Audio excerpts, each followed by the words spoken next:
সালে বাহির থেকে আমাদেরকে রেমিটেন্স আনতে হবে, রেমিটেন্স আনতে হবে। আপনি কাদের দ্বারা রেমিটেন্স আনবেন?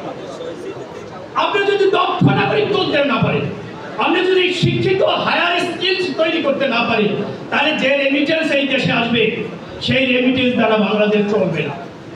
সম্মানিত শিক্ষক মন্ডলী, আমাদের একমাত্র দাবি আমাদেরকে জাতীয়করণ করতে হবে। আমাদের জাতীয়করণ করলে আমাদের সমস্ত সমস্যার সমাধান হয়ে যাবে। আমাদেরকে শিক্ষকদের, বেসরকারি শিক্ষকদের ব্যবহার করবেন,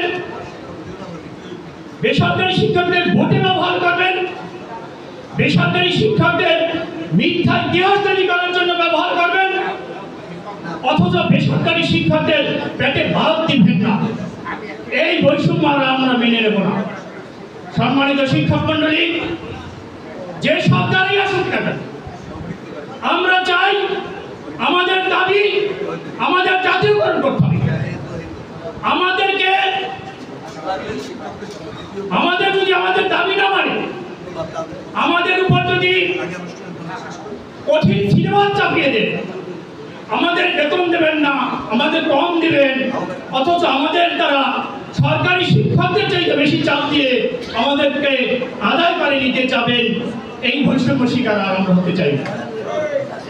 সম্মানিত শিক্ষক মন্ডলী, দেশকে বাঁচাতে হবে। আজকের চতুর্থ শিল্পী বিপ্লবের কারণে সমস্ত বিশ্বের উন্নত দেশগুলো, জাপান, রাশিয়া, চীন আজকের আর্টিফিশিয়াল ইন্টেলিজেন্স কম্পিটিশন শুরু করেছে।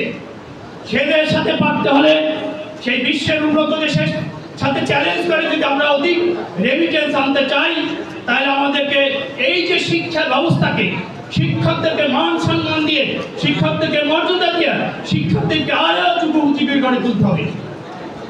আজকে আমাদের সাবেক শিক্ষামন্ত্রী শুধু আমাদেরকে নিয়ে গবেষণা করে। আমরা দাবি বলেন গবেষণা চলছে।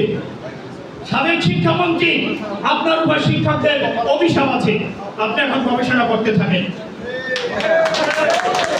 সর্বশেষে আজকে যারা উপস্থিত হয়েছেন, আমরা যে যে সংগঠনে করি না কেন, আমরা সবাই এক ছাতার নিচে হয়ে আমরা দাবি দেওয়ার ব্যাপারে আমাদের ভিতর কোনো বিভাজন তৈরি না করে, লর্ড ক্লাইভের মতো ডিভাইড অ্যান্ড রুল সৃষ্টি না করে আমরা সবাই ঐক্যবদ্ধ হয়ে এক ছাতার নিচে বসে আমরা সবাই হুঙ্কার দিতে চাই। আমরা চাই জাতীয়করণ, জাতীয়করণ, জাতীয়করণ। ধন্যবাদ।